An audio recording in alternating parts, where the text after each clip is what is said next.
আসসালামু আলাইকুম বন্ধুরা, ইতিহাস সাগা গ্রুপে সবাইকে স্বাগতম। আজকে আমরা নতুন একটা সিরিজ শুরু করতে যাচ্ছি। আমাদের লক্ষ্য থাকবে তোমাদেরকে বই দাগিয়ে দেওয়া, যা তোমাদের একাডেমিক এবং এডমিশন উভয় জার্নিতে অনেক হেল্পফুল হবে।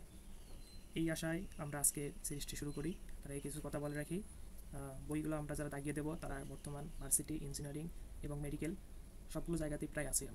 আমরা চেষ্টা করব তোমাদের কাছে সহজভাবে বইগুলো উপস্থাপন করার, কারণ তোমরা অনেকেই হয়তো স্লাইড বা নোট পড়ে অভ্যস্ত, কিন্তু দিন শেষে প্রশ্ন হয় বই থেকে।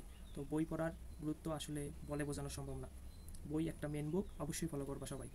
তো কিছু কথা বলি, এই বইগুলো অবশ্যই কি একাডেমিক এবং অ্যাডমিশন উভয় ক্ষেত্রে কাজে লাগবে, এবং আমরা বইয়ে মনে রাখার কিছু ট্রিক্স তোমাদের সাথে শেয়ার করব।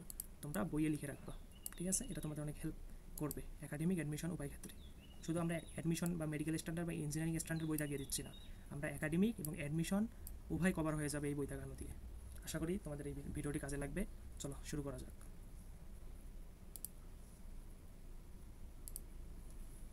তো দেখো, ভেক্টর অধ্যায় দিয়ে শুরু। ভেক্টর, দেখো আমি দাগিয়ে দিচ্ছি, তোমরা এইভাবে দাগিয়ে নিও। প্রথমে অনেক স্টুডেন্ট আমাকে জিজ্ঞেস করে, ভাইয়া ভেক্টর আর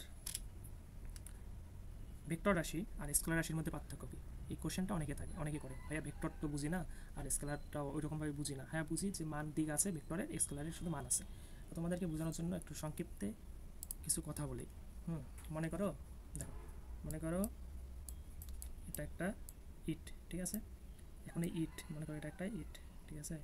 আচ্ছা, মনে করো আর একটা ইট আমরা এখানে বসাইলাম, ঠিক আছে? দুইটা ইট, এটা 5 কেজি, এটা 5 কেজি, ঠিক আছে? এখন দুটা ইট একসাথে কত ভর হয়? 10 কেজি না? কত? 10 কেজি। 5 কেজি 5 কেজি 10 কেজি, এভাবে হিসাব করতে পারলাম সহজে, মানে যোগ করতে পারলাম, কি ভর যোগ করতে পারলাম।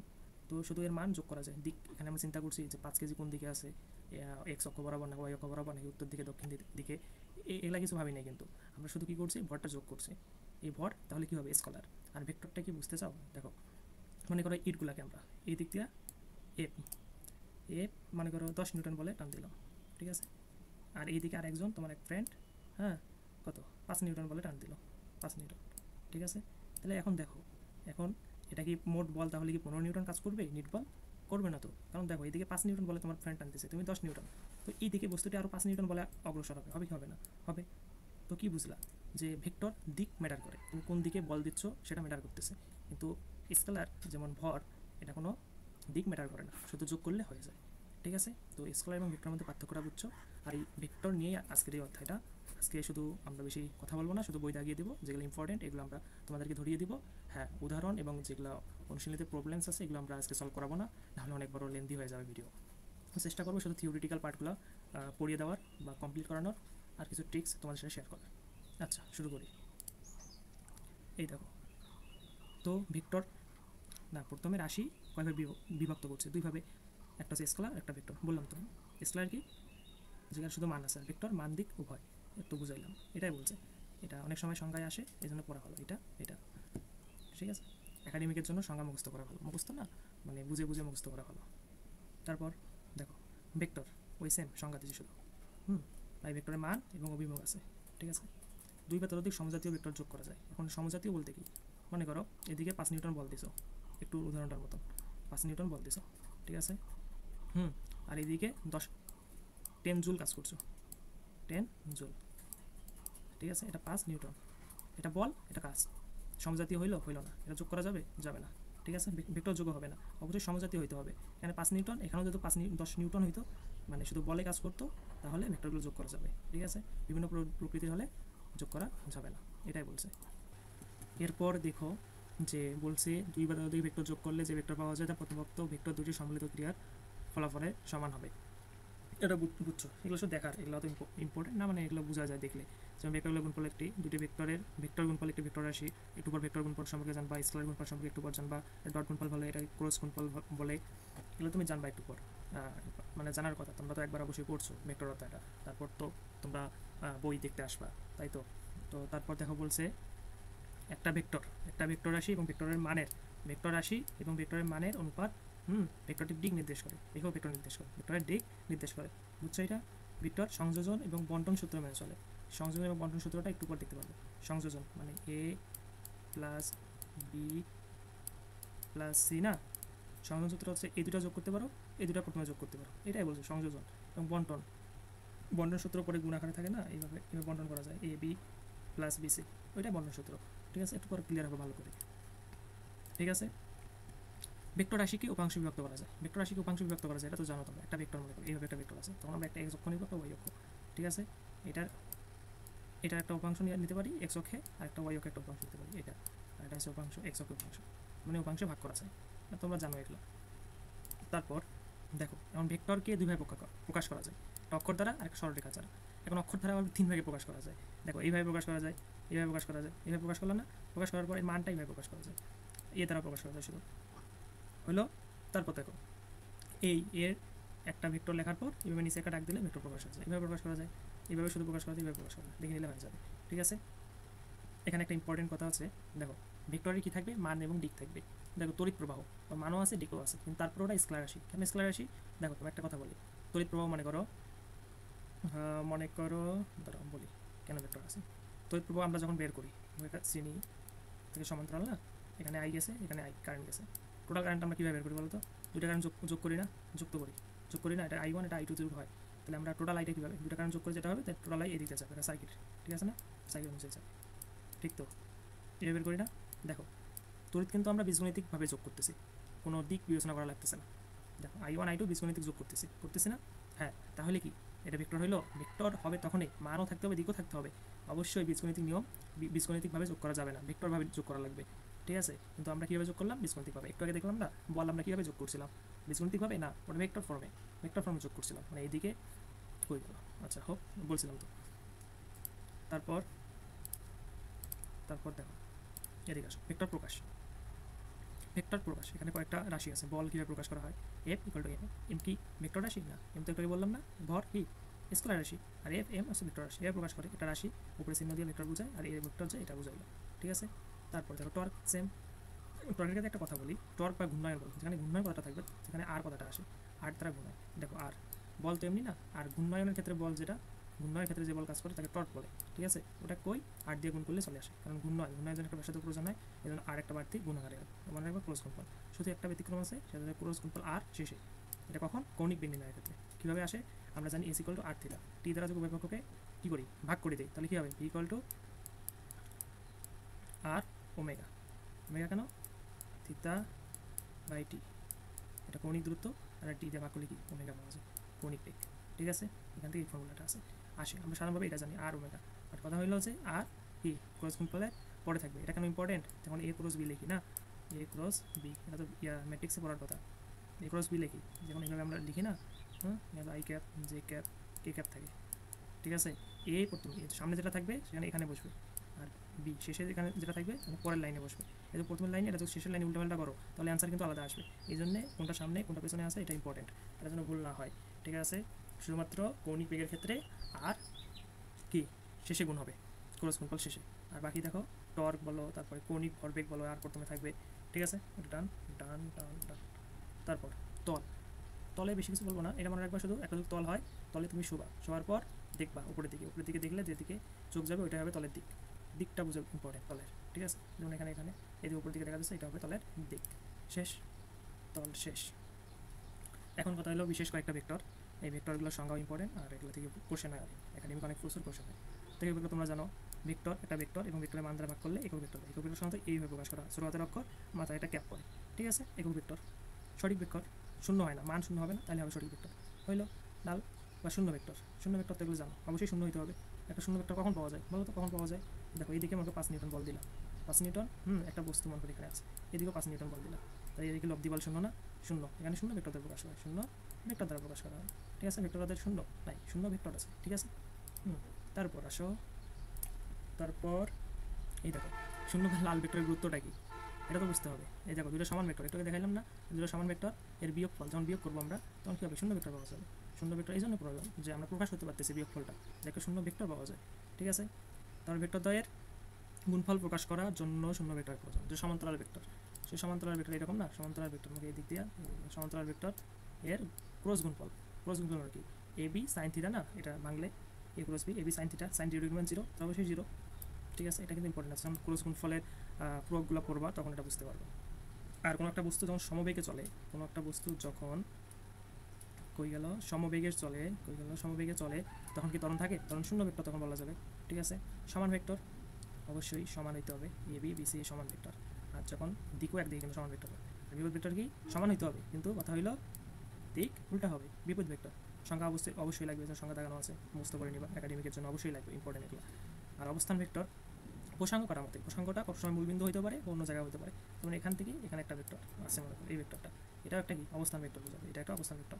মূলবিন্দু থেকে এখানে একটা ভেক্টরের অবস্থান বোঝায় অবস্থান ভেক্টর, কিন্তু এটা আরেকটা ভেক্টর বলে, তাকে বলে ব্যাসার্ধ ভেক্টর, একটু বার বুঝতে পারবো। তো এটা সংখ্যাটা লাগবে। ওকে, ডান। প্রবলেমস তো করাবো না। তারপর আসলে ব্যাসার্ধ ভেক্টর বললাম না, অবস্থান ভেক্টরে ব্যাসার্ধ ভেক্টর।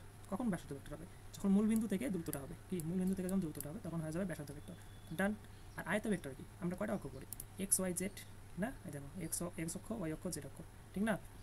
এক্স অক্ষ বরাবর যে ভেক্টর, এটাকে আই ক্যাপ দ্বারা প্রকাশ করা, মানে আই ক্যাপ যদি বলি, মানে শুধু আই ক্যাপ বললে তোমরা বুঝবা যে এক্স অক্ষ। এটা যদি জে ক্যাপ বলি কি ওয়াই অক্ষ, আর এটা কে ক্যাপ বলি কি কি জেড অক্ষ। তাহলে আই জে কে এগুলো কি, এগুলো হবে আয়ত ভেক্টর। সংখ্যাটা পড়ে নিবা।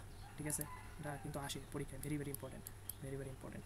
ঠিক আছে, সরণ ভেক্টর দেখো, এটা একটা ভেক্টর, এটা একটা ভেক্টর, আর ওয়ান আর টু ভেক্টর, এই যে দূরত্বটা আছে না, এটাকে সরণ ভেক্টর বলে। সংখ্যাটা লাগবে, সংখ্যাটা পড়বা। ওকে, ডান। এবং সদৃশ ভেক্টর, সমান ভেক্টর পড়ছিলাম, সমান হইতে হবে, কিন্তু সদৃশ ভেক্টর দেখো সমান হওয়া লাগবে না, কিন্তু দিক একদিকে হইতে হবে, এই দিকটা মেন। সদৃশ ভেক্টরে কি মেন? দিক মেন। সমান হওয়া লাগবে না। ঠিক আছে। আর বিপরীত ভেক্টর আর বিপরীত ভেক্টর কিন্তু এক না। বিপরীত ভেক্টরে কি ছিল? শুধু দিক উল্টা। আর বিপরীত ভেক্টর মানে এই পাঁচের বিপরীত কি 1/5। ঠিক আছে, এটা যেন ভুল না হয়, উল্টে যাবে। ঠিক আছে, বিপরীত ভেক্টর সংখ্যা লাগবে, সংখ্যা পড়িও। সমরেখ দেখো, এটা রেখার এই ভেক্টর কাজ করছে, এই রেখা বরাবর বি ভেক্টর কাজ করছে, অবশ্যই সমরেখ ভেক্টর। সমতলী একটা তলে এই দিক দিয়ে ভেক্টর কাজ করুক বা এই দিক দিয়ে কাজ করুক, কোন দিক দিয়ে কাজ করুক, ওটা হবে কি ভেক্টর? সমতলীয় ভেক্টর। ডান। বিপরীত বা ঋণ ভেক্টর, কি ভেক্টর?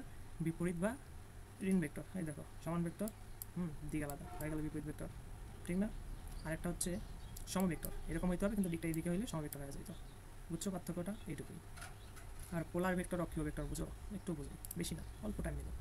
মনে করো কইলে কি, এখানে দেখো এক্স অক্ষ, ওয়াই অক্ষ, যখন আমরা একটা বিন্দু এক্স আর ওয়াই স্থানাঙ্কে বসাই, এটা মানে কি? আপনার এক্স অক্ষ বার এটা, ওয়াই অক্ষ বার এটা একটা বিন্দু পাইলাম না? এইভাবে যাই আমরা, যাই না? স্থানাঙ্ক বসানোর ক্ষেত্রে এক্স ওয়াই, তো এক্স অক্ষ বরাবর যায়, তারপর ওয়াই অক্ষ বরাবর, এটাকে বলা হচ্ছে অক্ষীয় ভেক্টর। তো আমরা এক্সে যাবো, ওয়াইয়ে যাবো। যখন পোলার ফর্মে আসবো আমরা, তখন কি এর সরল দূরত্বটা নেব। ঠিক আছে, পোলার ফর্মের ক্ষেত্রে একটা জিনিস মনে রাখবা, যে এটা থিটা দ্বারা প্রকাশ করা যায়, আর এর দৈর্ঘ্যটা কত, এটা প্রকাশ করা যায়। পরবর্তীতে তোমরা যখন জটিল সংখ্যা বা হাবিজাবি বিষয়গুলো পড়বা, তখন এগুলো বিষয় নিয়ে তোমাদের কমপ্লিট ধারণা তৈরি হবে, কারণ টেনশন করার কোনো দরকার নেই। তো অক্ষীয় মধ্যে কি অক্ষ বরাবর যাচ্ছে, এবার এক্স অক্ষ, এবার ওয়াই অক্ষ, বেশি দূরত্ব। আর পোলার দূরত্ব না, কোন একটা থাকতেছে, আর টোটাল একবার সরলরৈখিক দূরত্বটা, এটুকু বুঝলেই হবে। ঠিক আছে, ডান। এবার আসো সীমাবদ্ধ ভেক্টর। সীমাবদ্ধ ভেক্টর পাদবিন্দু অবশ্যই নির্দিষ্ট হবে, তাহলে সীমাবদ্ধ ভেক্টর। যেমন মূলবিন্দু থেকে যেগুলো ভেক্টর রাখি আমরা, হ্যাঁ, তাহলে সীমাবদ্ধ ভেক্টর না। ব্যাসার্ধ ভেক্টর কি ভেক্টর? সীমাবদ্ধ ভেক্টর। কেন? কারণ ব্যাসার্ধ ভেক্টর হইতে গেলে অবশ্যই মূলবিন্দু থেকে শুরু হতে হবে, তো অবশ্যই সীমাবদ্ধ ভেক্টর। হুম হুম হুম হুম তারপর এইবার দেখো, যেমন ভেক্টর রাশির জ্যামিতিক যোজন নিয়ম, মানে আমরা ভেক্টর রাশি যোগ কীভাবে করবো? ভেক্টরকে দেখলাম, বল একটা এইদিকে কাজ করতেছে, বল একটা এইদিকে কাজ করতেছে, এটা তো আমরা সাধারণভাবে যোগ করতে পারলাম না। এদিকে 10, এদিকে 5 ছিল না, এইদিকে 5 হইলো, কীভাবে যোগ করলাম যে 5 হইলো? হ্যাঁ, এই ক্ষেত্রে তো ঠিক আছে, যে আমরা বুঝলাম মাইনাস করে দিলাম 10 থেকে 5, কিন্তু ভেক্টরগুলো এইভাবে কোন আকারে কাজ করে তখন তো সমস্যা না। এই জন্য আমাদের যোগ কীভাবে করবো এটা জানা লাগে, জানার জন্য কিছু নিয়ম আছে, নিয়মগুলো তোমরা অবশ্যই পড়ছো আশা করি। কী কী? সাধারণ সূত্র আছে, এই ত্রিভুজ সূত্র, সাধারণ সূত্র, বহুভুজ সূত্র, সামান্তরিক সূত্র, কটাই সেম, অংশটা একটু আলাদা। ঠিক আছে, দেখি এখন দেখো, বললাম না সাধারণ সূত্র, ত্রিভুজ সূত্র, বহুভুজ সূত্র, সামান্তরিক সূত্র সেম। সাধারণ সূত্র ত্রিভুজটা দেখাইছে, সাধারণ সূত্র এটা যদি মনে রাখবে, একটা ভেক্টর শুরু হইলো, এটা শেষ বিন্দু, আবার শুরু হয়েছে শেষ বিন্দু, উল্টা ক্রমে আরেকটা ভেক্টর দিয়ে প্রকাশ করা যায়, মানে এই ভেক্টরটা উল্টা ক্রম না, আর ভেক্টর ইকুয়াল হবে পি ভেক্টর প্লাস কি ভেক্টর। এটা বহুভুজের ক্ষেত্রে সাধারণ সূত্র, এটা কিন্তু ত্রিভুজ সূত্র। দেখো এটা যদি সাধারণ সূত্র কেন বলছে, এটা বহুভুজের ক্ষেত্রে প্রযোজ্য। দেখো শুরু শেষ, শুরু শেষ, শুরু শেষ, আর উল্টা ক্রমে আর, তাহলে আর ইকুয়াল হবে পি কিউ আর এস। ঠিক আছে, এটা পি কিউ এস, এগুলো সহজ না? ত্রিভুজ সূত্র একটুকে বললাম না, ওইটাই। শুধু এখানে আর equal to P Q R না, এটা শুধু খালি লিখছে কীভাবে, মানে বাহু দিয়ে প্রকাশ করছে ত্রিভুজ সূত্রটা। এই এ বি হয়ে গেল, A B plus B C, এটা কিন্তু এ থেকে সি, মানে ইকুয়াল টু হবে এ সি। এই দেখো এ সি, হ্যাঁ, আর যদি এটা উল্টে লিখে সি এ ইকুয়াল টু 0, এটা কিন্তু অনেক সময় আসে এমসিকিউতে, এটা তো বুঝছো না? তারপর বহুভুজ সূত্র, যেটা বললাম না, এইটাই আর কি, এটাই বহুভুজ সূত্র। এটা প্রথমে একবার লব্ধি, এটা একবার লব্ধি বের করে ত্রিভুজ সূত্রের সাহায্যে বের করছে, ঠিক আছে। বহুভুজ সূত্র সেম, সামান্তরিক সূত্র ত্রিভুজ সূত্র দিয়ে প্রমাণ করা যায়।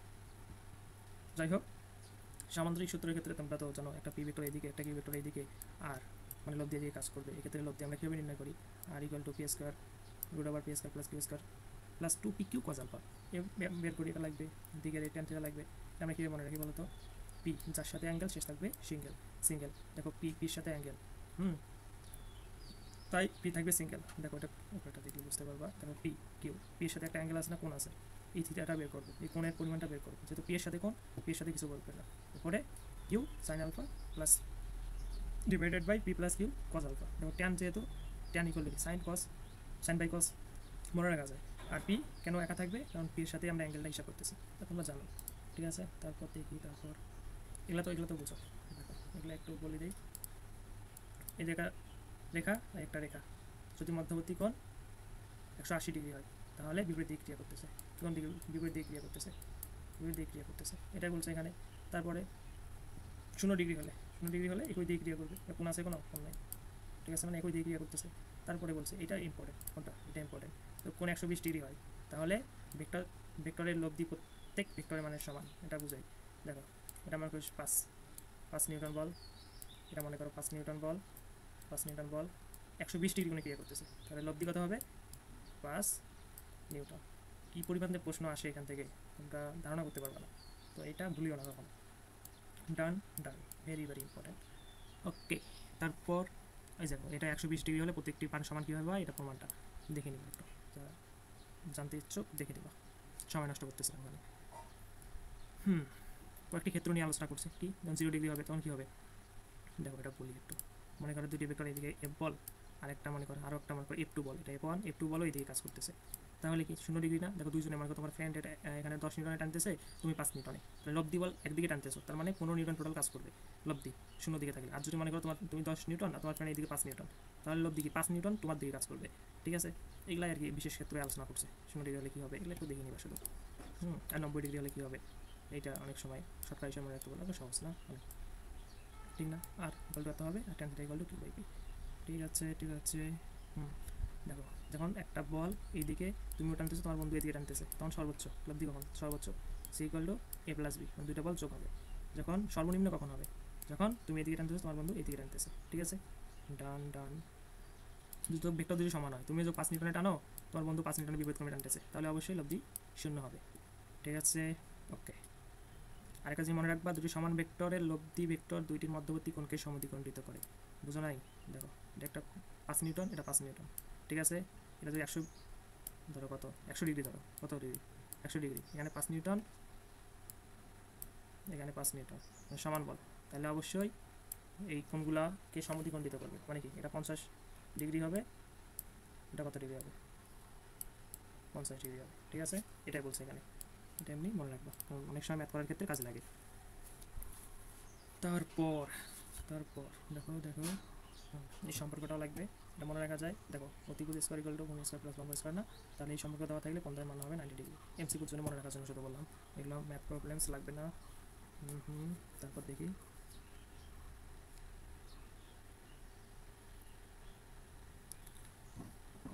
এগুলাও লাগবে না, এগুলো তো ম্যাথ প্রবলেমস লাগবে না, এগুলো এখন করাবো না, সময় লাগবে তাহলে। এগুলো তো পড়াইলাম, এগুলো লাগবে না, এগুলো লাগবে না। একটু আগে বললাম না, ভেক্টরের কয়েকটা নিয়ম মানে, মানে হচ্ছে বিনিময় সূত্র। পি প্লাস কি করলেও যা হবে, কিউ প্লাস পি করলেও তাও হবে। এটা বিনিময় সূত্র। সংযোজন মানে সংযোজন, যোগ করা নিয়ম। পি কিউ একবার যোগ করতে পারবা, হ্যাঁ, বা কিউ আর যোগ করতে পারবো, সমস্যা নেই। কোনটা আগে করতেছে এটা ম্যাটার করে না, এটা মানে। তারপর দেখো বন্টন সূত্র। এই বন্টন সূত্র বললাম না একটু আগে, এইটা গুণ করে দিয়ে শুধু, এটা বন্টন সূত্র মানে ভেক্টর, এইটাই বলছে ভেক্টর বিয়োগ, ঠিক আছে। ভেক্টর বিয়োগ তো একটু আগে আলোচনা করলাম। ভেক্টর সাধারণত বিয়োগ করা যায় না। আমরা যে এ প্লাস বির ফর্মুলাটা বললাম না, এ প্লাস বি মানে পি প্লাস কিউ দিয়ে করলাম, মনে করি এ প্লাস বি করলাম না, এ মাইনাস বি যদি করি, এ মাইনাস বি, হ্যাঁ, তাহলে এ প্লাস বি এ করবো, মানে ওই বিয়ের সূত্রটা ফেলাম, শুধু বি এর জায়গায় মাইনাস বি বসাবো, ওই ফর্মুলাটা বসালে এখানে মাইনাস চলে আসে, এটা পার্থক্য, একটু দেখে নিবা, ঠিক আছে। 90 ডিগ্রি হলে লব্ধি শর্টকাট, এটা মুখে করা যায়, তারপর দেখে নেওয়া ভালো। ওকে, ডান। এটা তোমরা হায়ার ম্যাথে যা করবা এই অনুপাতটা, ঠিক আছে? মানে পি যখন নিবা কস আলফা, কিউ যখন নিবা মানে এই দেখো একটু ভুল হয়েছে, পি যখন নিবা, পি নিলে এই কোনটার অনুপাত, কিউ নিবা বিপরীত কোণ, আর নিলে দুইটা যোগ করবে, এটাই। এটা একটা ফর্মুলা আছে হায়ার ম্যাথে পড়বা, সেটা স্কিপ করো বর্তমান। তারপর এগুলো ইম্পর্টেন্ট না তেমন, এগুলো ইম্পর্টেন্ট না, এগুলো তো উদাহরণগুলো। এখানে কয়েকটা জিনিস মনে রাখবা, সুতার গুণ টানা, গুণ টানা থেকে মনে রাখবা একটা মনে করো নৌকা, নৌকার দড়ি যদি বড় হয়, কি দড়ি যদি বড় হয় তাহলে দেখো এটা দড়ি মাপে বড়, এটা দড়ি ছোটো, দড়ি ছোটো, একটা নৌকার সামনের দিকে আগাবে, দড়ি বড়োর কারণে এইদিকে আছে, টান দিলে সামনের দিকে বেশি যাবে, এটা দড়ি ছোটো হলে টান দিলে অত আগাবে না। তো দড়ি যদি বড় হচ্ছে, দেখো দড়ি যদি বড় হচ্ছে নৌকাটা টানা সহজ। হ্যাঁ, গুণ যত বড় হবে এই দড়ি কী বলে, গুণ যত লম্বা হবে থিতার মান তত কম। দেখো এটা লম্বা না, ইয়ার সাথে অনুভবের সাথে থিতার কোণটা ছোটো হবে, ছোটো না, তাহলে কী হবে, দ্রুত সামনের দিকে এগিয়ে যাবে, দ্রুত সামনের দিকে এগিয়ে যাবে, এটাই বুঝতে হবে, আর কিছু বোঝা নাই। এইবার দেখো টানা বা ঠেলা, ঠেলা এটা কীভাবে মনে রাখবা, দেখো এমনি একটা বস্তু আঁকবা, যদি দেখো একটা বস্তু মনে করো এক্স অক্ষ ওয়াই অক্ষ, ওয়াই অক্ষটা ভালো হইল না, এক্স অক্ষ ওয়াই অক্ষ, একটা বস্তুকে যখন টানবা এদিকে টানতেছো, মনে করো টানতেছো, তাহলে এই এক্স অক্ষ বরাবর একটা উপাংশ, ওয়াই অক্ষ বরাবর একটা উপাংশ, বস্তুর ওজন নিচের দিকে, এটা তো সামনের দিকে এগিয়ে নিয়ে যাবে বস্তুকে, এদিকে টানা মানে টানতেছে, দেখো একটা বস্তুকে এদিকে, এই উপাংশটা কী করবে, সামনের দিকে বস্তুটাকে এগিয়ে নিয়ে যাবে, আর এই উপাংশটা কী করবে, দেখো উপরের দিকে, কিন্তু ওজনের নিচের দিকে হলে ওজন বাড়তো, উপরের দিকে মানে কি ওজন কমাবে, এই উপাংশটা ওজন কমাবে, এটা যোগ এফ হয়, আর এটা যোগ থিতা হয়, থিতা হবে, থিতা যোগ হয়, তাহলে এটা এই উপাংশ কী হবে, এফ, এগুলো তো জানো, এগুলো জানার কথা, কস থিতা, আর এটা কী হবে, এফ সাইন থিতা, না সাইন থিতা। তো কী হইলো, কথা হইলো যে এফ কস থিতা সামনের দিকে এগিয়ে নিয়ে যাবে, আর এফ সাইন থিতা এই উপাংশটা মানে এই উপাংশের মানটা কী করবে, ওজন কমাবে। তার মানে কি, একটা বস্তুকে টানা সহজ, ঠেলার ক্ষেত্রে কঠিন কেন, দেখো একটা বস্তু যখন ঠেলবা, মনে করো এক্স অক্ষ, এটা ওয়াই অক্ষ, ঠেললে তো এইভাবে ঠেলতে হয় না, এদিকে বরাবর বল যায়, একটা জিনিস দেখো, এই বরাবর যখন বল যাবে, গেল না, এটা আমরা ভেক্টর এইভাবে লিখলাম, জয়তো লেখা, দেখো এই উপাংশটা বস্তুটাকে এগিয়ে নিয়ে যাবে, ঠিক আছে সামনের দিকে, কিন্তু এই দিকে ওয়াই অক্ষ বরাবর যে উপাংশটা, এই ভেক্টরটা তো এইদিকে উপাংশ হবে নিচে, এই উপাংশটা কি ওজন ওই দিকে, উপাংশটাও এইদিকে, তার মানে কি অবশ্যই ওজন বাড়াবে, তাহলে কি টানাই সহজ, ঠেলা কঠিন, এটা বুঝলে হবে, এমসিকিউ হয়ে যাবে, সিকিউ হয়ে যাবে। ডান ডান ডান। আরেকটা কথা হলো পাখি ওড়ার সময়, অবশ্যই ওই গেল লাইনটা, পাখি ওড়ার সময় সামুদ্রিক সূত্র মেনে চলে, এটা এমসিকিউতে আসতে পারে, দেখে নিবা।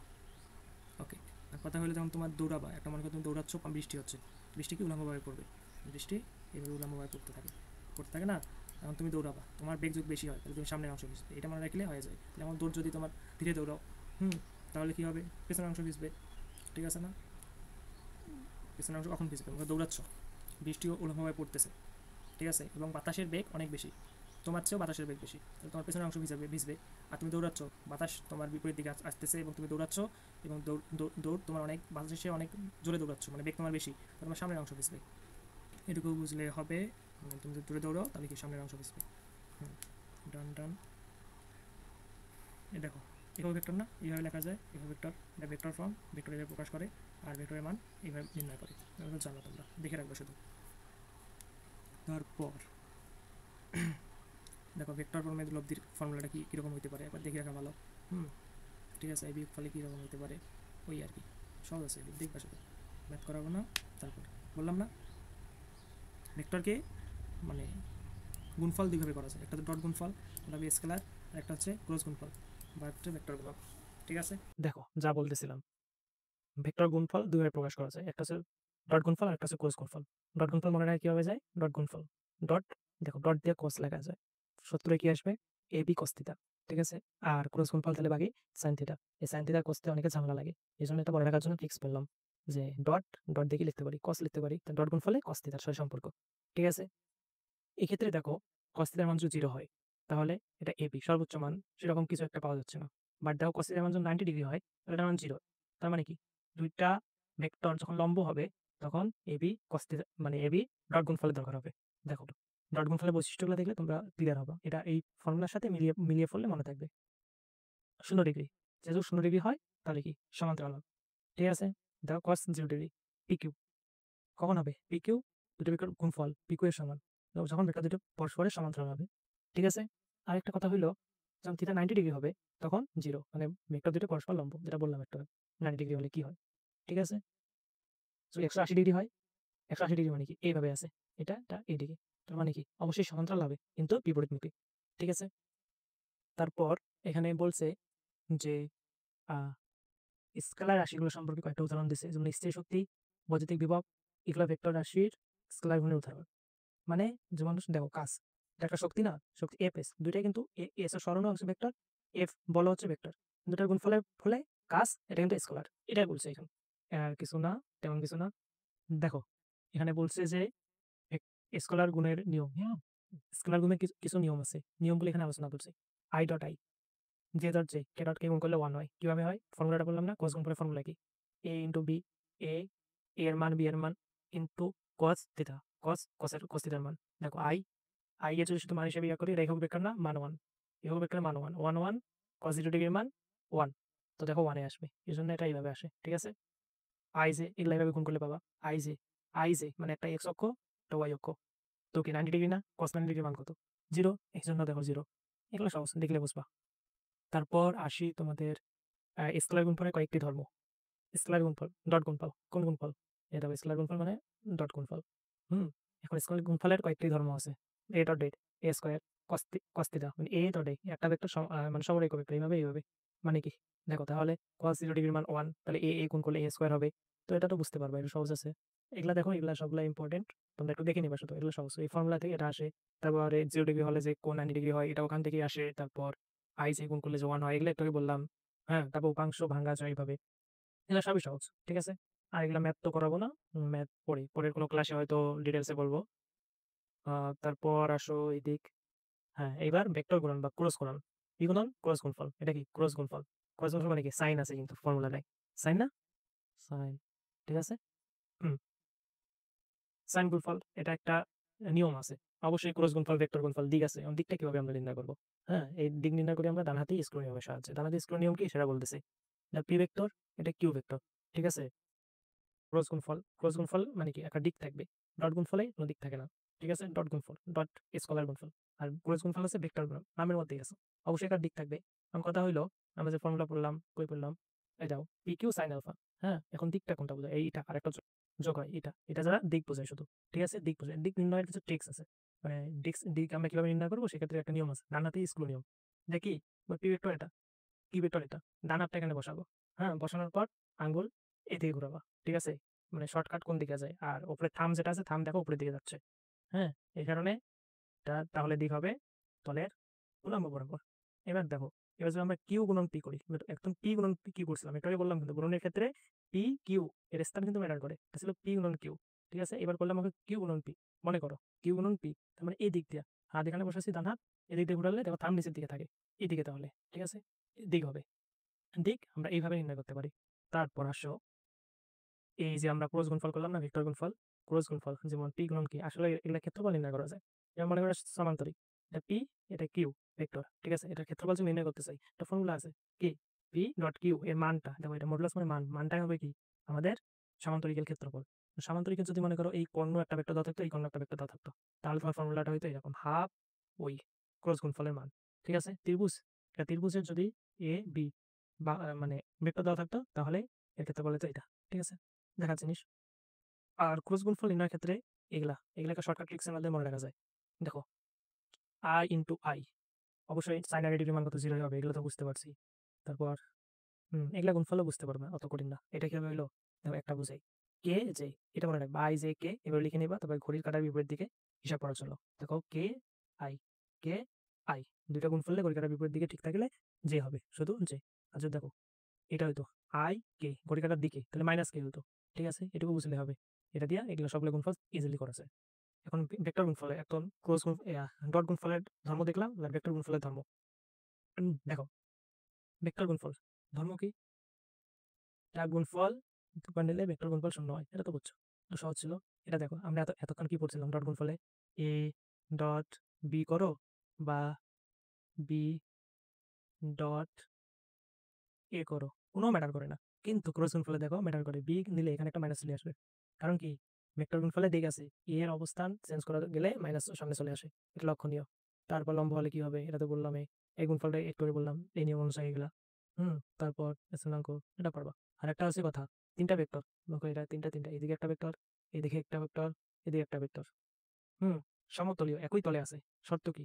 একবার ডট গুণফল আর যেকোনো দুইটার ক্রস গুণফল করলে 0 আসবে। এই শর্তটা লাগে, কখন লাগে? এমসিকিউ তে লাগে, অনেক ক্ষেত্রে লাগে। এটা ভালো করে মনে রাখবেন, ভেরি ভেরি ইম্পর্টেন্ট। ওকে। হুম তারপর তারপর দেখো, কোন ক্ষেত্রে স্কেলার ও ভেক্টর যোগফল সমান হয়? কখন হবে বলো তো? স্কেলার ভেক্টর মানে এটা এদিকে একটা ভেক্টর, এদিকে আবার একটা, মানে সেম অক্ষ বরাবর। মানে এদিকে তুমি 5 নিউটন বল টানতেছে, তোমার ফ্রেন্ড 10 নিউটন, তার মানে 15 নিউটন। স্কেলার যোগ গুণ হইতো, এমনি যোগ, তাহলে 15 নিউটনে হইতো। এটাই বলছে, দেখে নিবা শুধু। দুটি অসমান ভেক্টরের লব্ধি কখনো শূন্য হতে পারে না। হতে পারে অসমান ভেক্টরের লব্ধি কখনো শূন্য হতে পারে না। এদিকে 5 নিউটন, ঠিক আছে, এখানে 10 নিউটন, এদিকে 5 নিউটনই থাকবে, ঠিক আছে। সর্বনিম্ন কিন্তু এই অবস্থায় থাকলে হয়, তো এখানেই হচ্ছে না 0, তাহলে হইতে পারবে কি? কখনো হবে না। তারপর এগুলা ম্যাথ লাগবে না, বর্তমান লাগবে মানে পড়াবো না আজকে। আহ, তারপর দেখি ম্যাথ কোথায় শেষ, কোথায় শেষ। হুম এবার হবে পদার্থবিজ্ঞানে ক্যালকুলাস। ক্যালকুলাস ক্যালকুলাস তোমরা পড়বা ম্যাথে। ক্যালকুলাস একটা ডিফারেন্সিয়েশন, একটা ডিফারেন্সিয়াল ক্যালকুলাস, অনেক একটা চ্যাপ্টারে আছে আমাদের। ইন্টিগ্রাল, তারপর ইন্টিগ্রেশন শিখবা ওখানে। হুম তো এখানে একটু হালকা টাচ করবো, শুধু টাচ করে গেছে এই আর কি। তো দেখো, একটা জিনিস বলি, অন্তরীকরণ অন্তরীকরণ ডিফারেন্সিয়েশন ক্যালকুলাস, বেগ, ত্বরণ, ঢাল এগুলা হিসেবে ব্যবহৃত। আর ইন্টিগ্রাল, তখন ইন্টিগ্রেশন, তখন কি হবে? অবশ্যই ক্ষেত্রফলটা বেশি মনে রাখবো, মানে ক্ষেত্রফল নির্ণয়ের ক্ষেত্রে ইন্টিগ্রাল ক্যালকুলাস ব্যবহার করা হয়, ইন্টিগ্রেশন ইউজ করা হয়। ওকে। তারপর যদি বলি, ভেক্টরের ক্যালকুলাস কিভাবে ইউজ হয়? হ্যাঁ, এটা লাগবে, এটা ইয়াটা লাগবে, একটু পড়ে নিবা। অপারেটর কি? অপারেটর ছিল না, এটা কি? যোগ প্লাস, একটা অপারেটর, এটা কি প্লাস করে দুটো সংখ্যা, তো মাইনাস একটা অপারেটর করে। এরকম ক্যালকুলাসেরও কিছু অপারেটর আছে, ঠিক আছে। একটা সেটা হচ্ছে ভেক্টর ডিফারেন্সিয়েশন, ডিফারেন্সিয়াল অপারেটর। দেখি, ভেক্টর ডিফারেন্সিয়াল অপারেটর মানে ডিফারেন্সিয়াল মানে হবে, মানে ওই অপারেটরটা ডিফারেন্সিয়েশন করতে পারবে, মানে অন্তরীকরণ করতে পারবে। এটা কিন্তু লাগবে। এটা কে করছে, কি নামে রাখা যায়, ডেল, ন্যাপলা, ঠিক আছে, এটা লাগবে। ওই ডিফারেন্সিয়াল ইয়াটা আছে, এটা এই ফর্মেটটা আছে এটা, ঠিক আছে। এটা কি করে? তো বুঝাই, মনে করো তোমাকে এক্স স্কয়ার একটা রাশি দেওয়া আছে। হ্যাঁ, এটা যদি ডিফারেন্সিয়াল অপারেটরের সাহায্যে তুমি ডিফারেন্সিয়েট করো, তাহলে একবার করলে ডিফারেন্সিয়েট করলে 2x হবে, আর একবার করলে শুধু 2 পড়ে থাকবে। যেমন ডিফারেন্সিয়েশন শিখবে, এটা বুঝবে কিভাবে হয়, ঠিক আছে। হুম ডিফারেন্সিয়েট মানে এই ন্যাপলার সাহায্যে তুমি এইভাবে ডিফারেন্সিয়েট করতে পারবা, ঠিক আছে। ওকে, ডান। এটা এইটুকু বুঝলে হবে। তারপর আসো, এটা লাগবে না, এটা ইন্টিগ্রেশন করে কিভাবে ক্ষেত্রফল নির্ণয় করে সেই সম্পর্কে বলছে।